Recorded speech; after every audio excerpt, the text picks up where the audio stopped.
Boa noite, meus irmãos, minhas irmãs, sejam bem-vindos. Hoje nós estamos começando uma série de reflexões intitulada O Poder da Oração. E nós vamos refletir então sobre a oração que Jesus ensinou aos seus discípulos, a oração do Pai Nosso, também chamada de oração dominical, e talvez a oração mais conhecida do mundo, né? Então convido você a abrir a sua Bíblia lá em Mateus, no capítulo 6, nós leremos dos versos 9 até o versículo 15, que é o relato completo que Mateus registra dessa oração. Diz assim: Portanto, vós orareis assim: Pai nosso que estás nos céus, santificado seja o teu nome, venha o teu reino, faça-se a tua vontade, assim na terra como no céu. O pão nosso de cada dia dá-nos hoje, e perdoa nossas dívidas, assim como nós temos perdoado aos nossos devedores. E não nos deixes cair em tentação, mas livra-nos do mal, pois teu é o reino, o poder e a glória para sempre. Amém.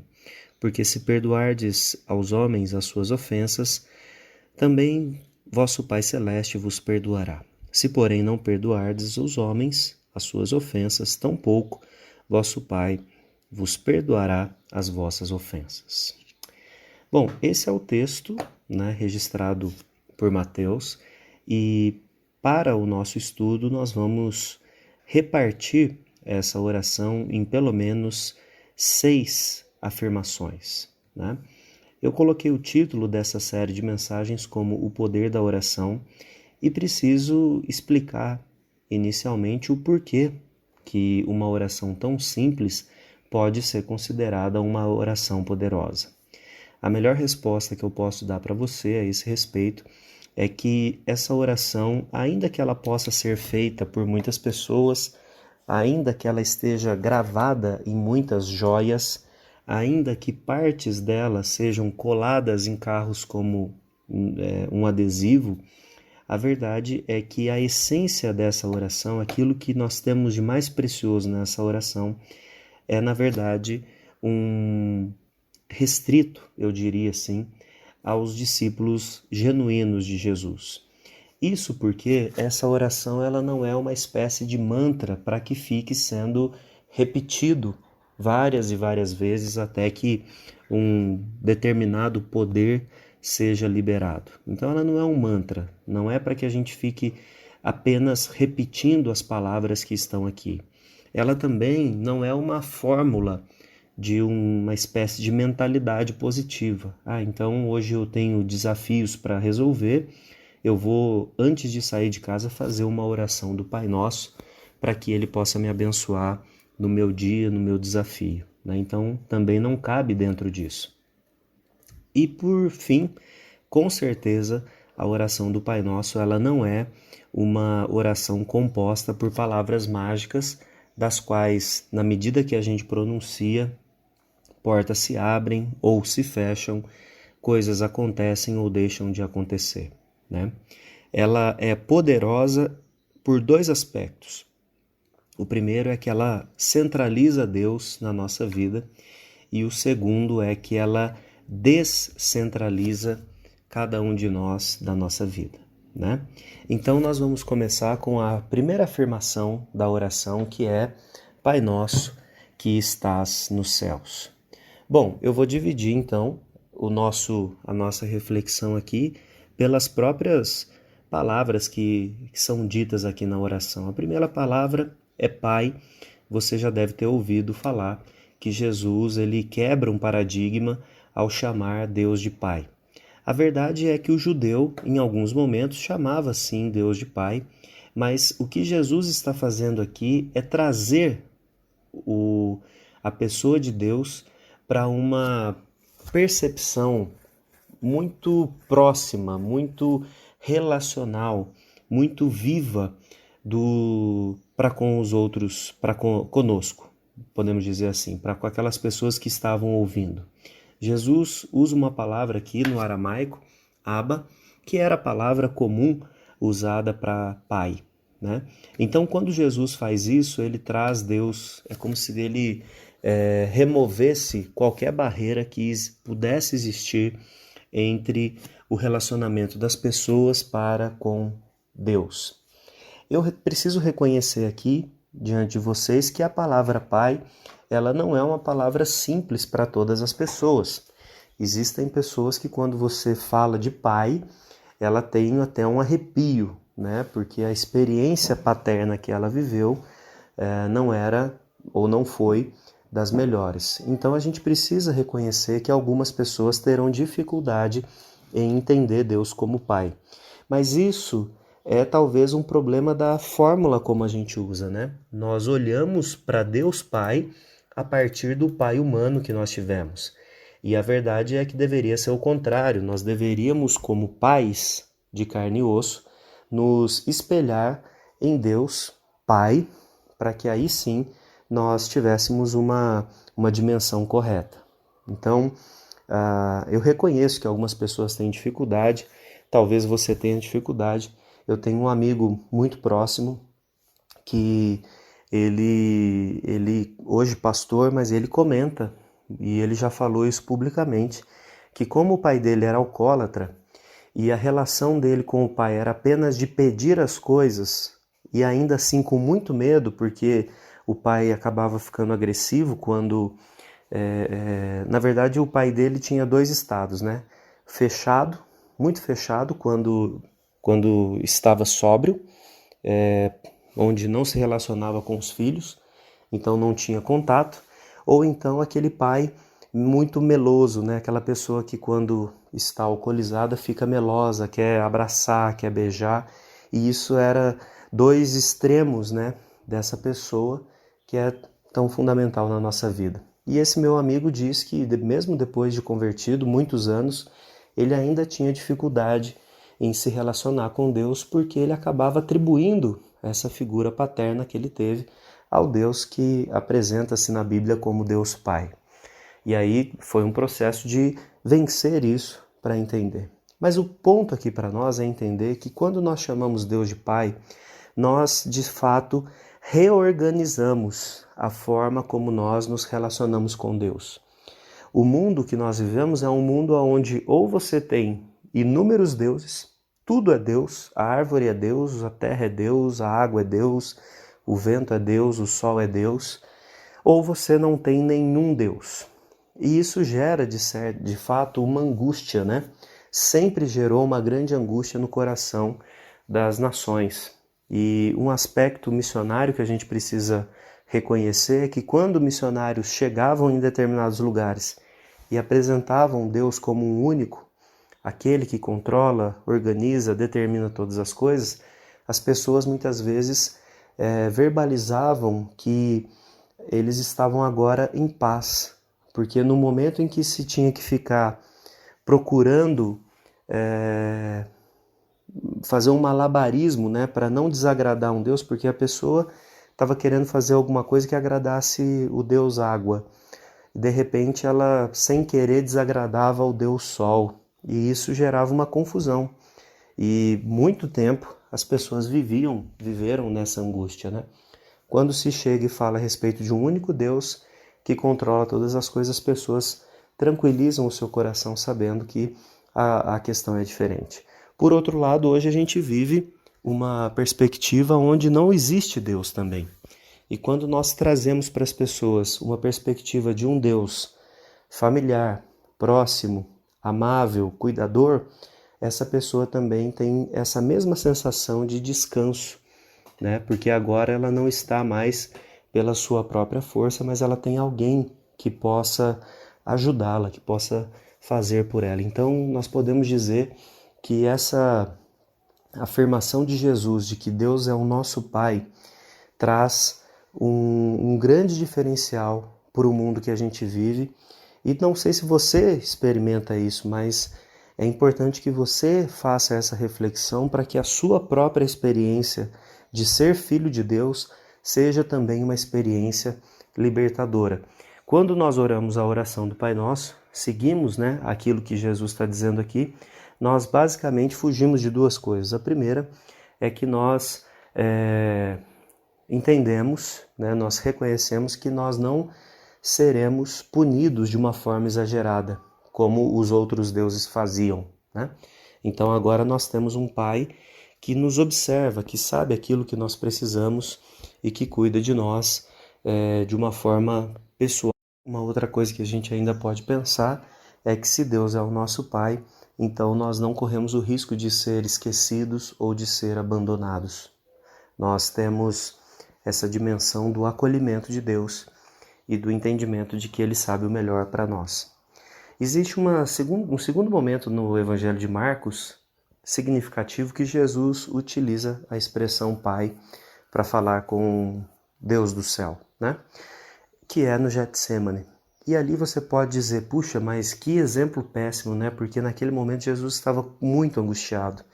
E ele chama pelo Pai e aparentemente o Pai não responde, né? Ou então responde dizendo, olha, você precisa fazer o que foi determinado. E aí nós precisamos entender, irmãos, que em todos os momentos Deus esteve com Jesus, né? Ainda que lá na cruz Jesus diga, né? Deus meu, por que me desamparaste? Ainda assim a expressão de Jesus é Deus meu. Não é um Deus estranho, não é um outro Deus, não é alguém diferente, mas sim alguém que está vinculado a mim, né? Então, é claro, Jesus entendia isso numa completude muito maior do que nós. Então, Jesus ele não se sente também desamparado, porque nós temos isso lá no capítulo 17 de João, ele afirmando claramente que ele entende o que ele precisava fazer e aquilo que o Pai estava conduzindo para que ele fizesse. Então, a primeira expressão importante a primeira palavra, na verdade, importante dessa oração é a palavra Pai. A segunda palavra importante é o nosso, porque quando nós usamos o plural para falar com Deus, nós estamos de fato reorganizando também as nossas relações com as outras pessoas.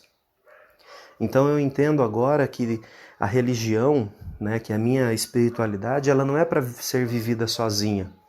Veja, é muito estranho, né, a gente orar sozinho a oração do Pai Nosso, né? A não ser que você, quando ora sozinho, diga Pai meu ou meu Pai, né? Mas fora isso, a oração do Pai Nosso ela foi ensinada para que a gente fizesse em comunidade. E para ser orado em comunidade, nós precisamos organizar as nossas relações para que as pessoas entendam aquilo que elas estão dizendo.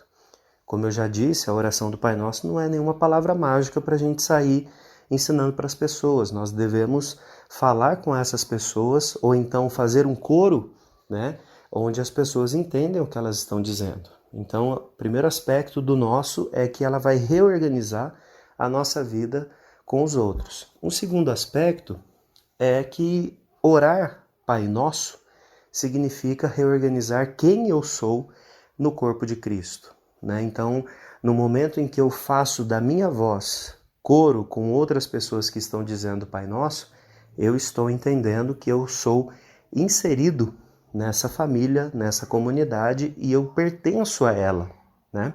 Então agora eu tenho um pai e eu também tenho uma família, porque nós estamos chamando a mesma pessoa de pai. Se nós chamamos o mesmo de pai, nós somos irmãos. Se nós somos irmãos, automaticamente eu tenho um papel a executar, a vivenciar dentro dessa família. E uma última reflexão que a gente ainda pode fazer sobre esse aspecto do nosso que Jesus utiliza, do plural que Jesus utiliza, é que ao falar que Deus é nosso, que nós estamos numa comunidade, nós reorganizamos a nossa vida espiritual. Veja bem, como eu disse, dificilmente você vai ver alguém orando Pai meu, né? E se eu tenho que orar Pai Nosso, isso significa que eu preciso ter uma regularidade junto com essas pessoas e um desenvolvimento da minha vida espiritual junto com essas pessoas. Então, é na medida que acontece uma troca na comunidade e essa troca ela é horizontal, né? Eu faço isso junto com os meus irmãos, eu também olho para a dimensão daquilo que é vertical. Nós estamos falando com Deus. Deus está falando conosco. E Deus fala na sua comunidade. Ele fala à sua igreja. Não é a sua igreja institucional. Ele fala ao seu povo, né? e assim nós vamos crescendo mutuamente. Então, tem uma reorganização da forma como nós nos vemos no mundo. Nós não estamos sozinhos. Ao orar o Pai Nosso, nós estamos conectados com cristãos chineses, com cristãos coreanos, com cristãos americanos, com cristãos canadenses. É a mesma oração. É a mesma oração. Quando nós oramos o Pai Nosso, seja você rico ou pobre, você está se conectando a uma mesma comunidade que não tem subclasses. Todos nós oramos o mesmo Pai Nosso. Então isso muda também a perspectiva que nós temos. Por fim, nós temos uma afirmação, né? Que Deus, que é nosso, que é o Pai, está nos céus. Quando nós falamos isso, nós falamos sobre um aspecto que é muito importante. Nós não estamos dizendo que Deus está lá distante de nós no céu. O que nós estamos afirmando ao dizer que Deus está no céu é que Ele é um Deus santo. Ao mesmo tempo que Ele está conosco, Ele é diferente de nós. E esse diferente de nós significa que Ele é alguém separado, alguém santo. E isso nos ajuda a entender, irmãos, que nós não vamos fazer qualquer coisa para Deus simplesmente porque Ele é o nosso Pai. Então a gente pode, de repente, cair numa espécie de baratear, né, aquilo que é a nossa fé, aquilo que são as coisas de Deus. Já que Deus é nosso Pai mesmo, faz de qualquer jeito aí, dá qualquer coisa para Ele, dá 5 minutos do seu tempo, que tá bom, Ele vai entender. Ele vai entender porque Ele é seu Pai. Veja, Deus continua sendo santo. Jesus coloca duas coisas lado a lado aqui. Ele é Pai, ou seja, Ele está muito próximo de nós, mas Ele é santo. Isso significa que onde Ele chega, Ele traz organização, Ele traz santificação. Então, se eu sou filho deste Pai, qual é a conclusão? A conclusão é que eu vou reconhecer esse aspecto da santidade de Deus e vou fazer de tudo para que isso seja estabelecido, seja reconhecido na minha vida e na vida da minha comunidade. Também, quando nós falamos que Deus é o Pai que está nos céus, nós reconhecemos que Ele é um Pai poderoso. Então, dizer que Deus é poderoso nos faz pensar o seguinte: um pai humano sempre tentará fazer de tudo pelos seus filhos, pelo menos um pai que esteja saudável, né? Que esteja dentro das condições normais de uma pessoa. Mas ele não pode fazer tudo pelos seus filhos e ele não sabe tudo o que vai acontecer com os seus filhos. A dimensão de termos um Pai celeste nos coloca em um outro nível. E esse nível é o nível de entender que Ele não apenas pode todas as coisas pelos seus filhos, mas Ele sabe de todas as coisas para os seus filhos. Então, quando eu oro a Ele, e a oração é essa entrega, né? É dizer, olha, eu não tenho condições de lidar com as coisas, então eu peço para que o Senhor faça por mim. Quando nós fazemos esse movimento, nós estamos reconhecendo que a nossa vida está nas mãos de alguém que é mais poderoso que nós, infinitamente, mas é claro que isso é gradual, né? À medida que a gente vai vivendo, a gente vai aprendendo que a coisa funciona dessa forma. E eu poderia dizer ainda que nós, quando falamos que Deus está nos céus, nós falamos a respeito do amor de Deus por nós. Por quê? Porque se Deus está nos céus, e é claro que essa condição de Deus, né, não significa que Ele está lá nas nuvens, né, mas significa que Ele está em um estado de plenitude, um estado muito diferente do nosso, que nós temos um estado de limitação, de dificuldades, né? Quando nós então falamos que Deus está no céu e que Ele é o nosso Pai e que Ele vem a nós, né? Isso significa que nós estamos reconhecendo que Deus faz um esforço, tem uma atitude de altruísmo muito grande para que os seus filhos possam estar conectados a Ele.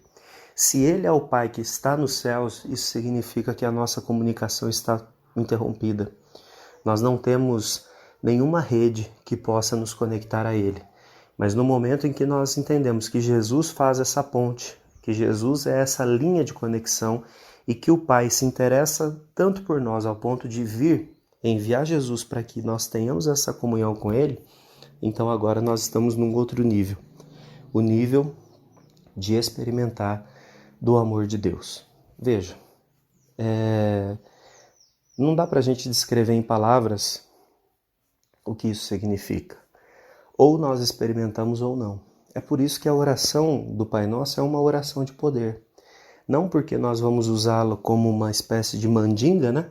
Para ficar usando assim, hoje eu tenho um problema para resolver, eu oro o Pai Nosso, isso resolve? Não nesse sentido, mas no sentido de que eu vou sendo conformado, eu vou sendo transformado por aquilo que Deus está fazendo em mim e vai fazer em mim. E mais do que isso, está fazendo na minha comunidade e vai continuar fazendo na minha comunidade.